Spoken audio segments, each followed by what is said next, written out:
Hey everyone, it's Faceless Herb. Today I'm going to be talking about the Planet of the Vapes 1 dry herb vaporizer. I've had this vaporizer for a very long time, probably 2 years now.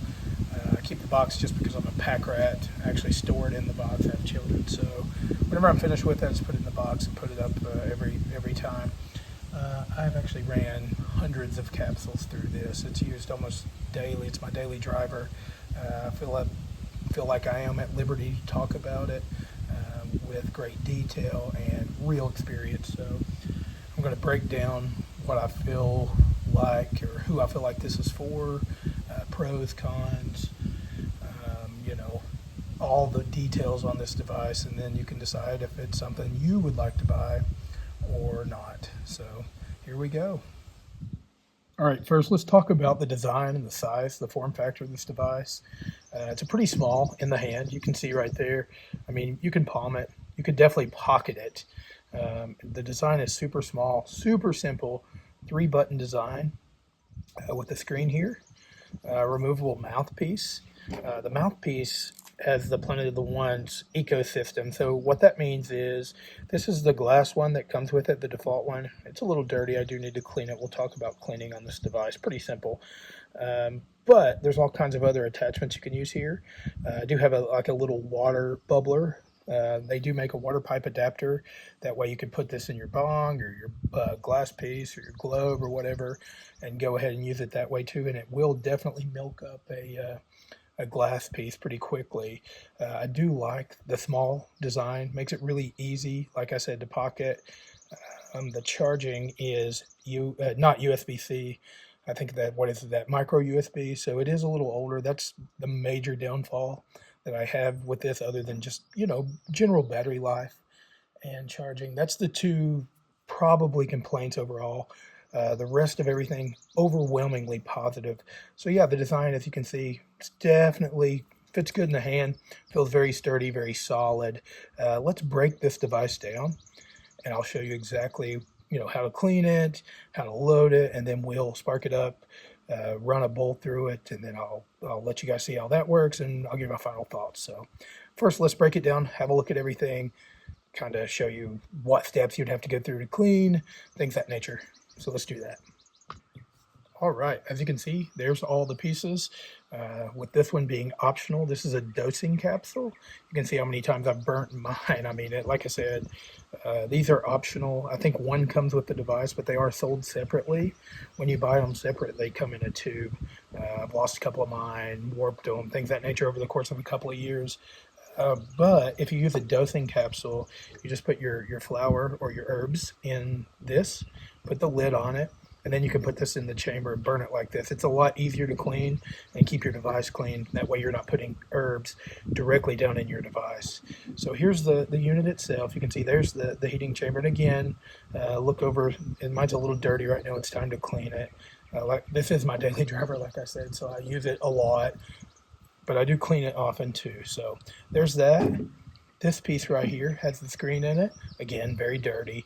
You can buy replacement parts at Planet of the Vapes website. I do have some replacement parts. Again, it's used a lot. I haven't put it through. So this right here, this right here is where the screen goes. As you can see, you can replace the screen or the rubber piece. This just slides up in there. As you can imagine, you could have that out, run it through some alcohol, isopropyl alcohol, and get everything cleaned. This right here is magnetic, so it automatically pops on. Let's see here. There we go. And then the mouthpiece obviously just goes down. And just like that, you're good to go. So let's put this dosing capsule in the chamber and run a bowl through this, and then we'll talk final thoughts and who I think this is for, pros, cons, things of that nature. All right, so you see I have the device here with just this off. Here's the dosing capsule that I talked about. We're going to take that and just drop it down in this chamber. Like I said, it makes it for easy cleanup because you're heating your herbs inside of that capsule as opposed to directly on the device. So anything sticky, anything of that nature typically stays in here. You can run these through isopropyl. Good to go. All right, so let's put this on. Simple functionality here. 3 times to turn it on. 1, 2, 3. You're going to feel a vibration. That's going to go. Turn on. It will start heating up immediately. As you can see, it's already 100 degrees Fahrenheit. I like to vape my herbs on around 400.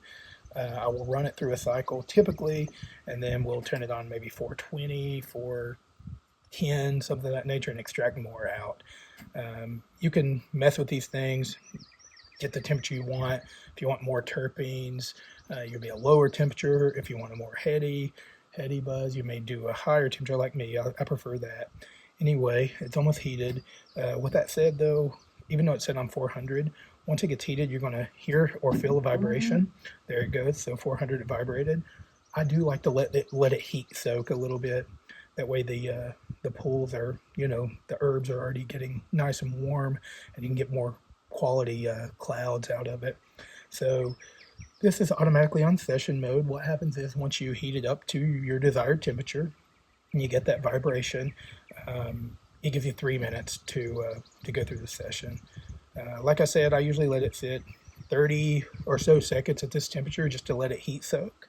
I feel like I do get, like I said, better, more productive rips out of it at that point. But yeah, let's go ahead and take a first rip. And this device is not great for sipping. I mean, it will work for that. It's really designed, I feel like, and like I said, I've used it for 2 years, pretty long pulls, and that's how I get the most out of the medicine inside. So here we go. Let's take our first pull.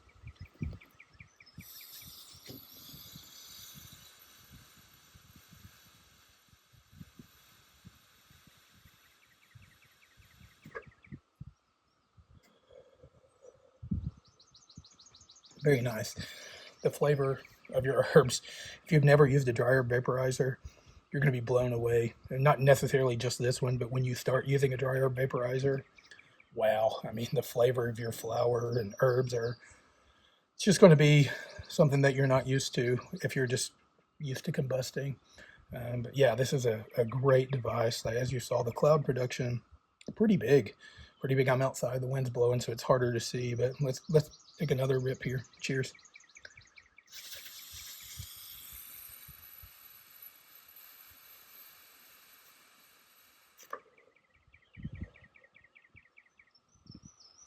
Great, great. It does get a little warm on the throat, but not too bad. I'm gonna go ahead and cut it off. It's 3 to cut off. This and this are just temperature up, temperature down, and that's it. That's all the buttons that's on the thing. I just took 2 rips just then. I got some things I have to do. That should be fine. I'll get just a small filling on that. It's amazing how much further your herbs would go with a device like this as opposed to combusting. I've noticed just the amount of flower that I go through it's crazy. It's crazy how much lower. But yeah, this device is awesome. The only downsides I have, again, charging is, I think it's micro USB is the name of it. I can't remember the technology. It's one of the ones that everything used there for several years. I think it's micro USB. It is not USB-C, unfortunately. Now, POTV does have a new device called the Lobo. It's got a little bigger bowl than this, and also it has a replaceable battery. This one is not. It's built in, and the Lobo also has USB-C charging. So I feel like that may be my next move, either that or the Mighty Plus. But yeah, I think this is my review. That Durban Poison tasted so good in here. This is a review of the POTV1. This device is really economical. Instead of like a gas station dryer, vaporizer, or something like that, I feel like this is the #1 contender in my book for someone's very first dry herb vaporizer. Obviously, there's higher end than this, the Storz & Bickel stuff. But with this said, this is economical at around, I think it's $129 on the 420 sale, and other sales. Sometimes you can get it under $100. So it's a no-brainer. It's a no-brainer for under $100. Even though you can only get 3 or 4, or let's say 3 to 5 sessions out of the built-in battery on a full charge. That's 3-minute sessions. 3 to 5 of them is what I get out of a full battery. But I do like to turn it on like I did just then. Take 2, go do what I'm doing, maybe turn it back on and heat it again. It doesn't last long like that, but it does last a couple of bowls when I'm out and about and doing things. So yeah, I mean, for the price, especially if you catch it on sale under $100, cannot beat it. Cannot beat it. Planet of the Vapes is a great company. They offer a risk-free try on their products. So if you're looking to get into dry herb vaporizing, the Planet of the Vapes one, definitely the way to go. I don't think you can go wrong. So yeah, this is Faceless Herb. Hope you enjoyed this review. If you did, hit that like button, subscribe. I plan on posting a review of some type of product at least once a week or so. Yeah, so have a great day. Keep puffing.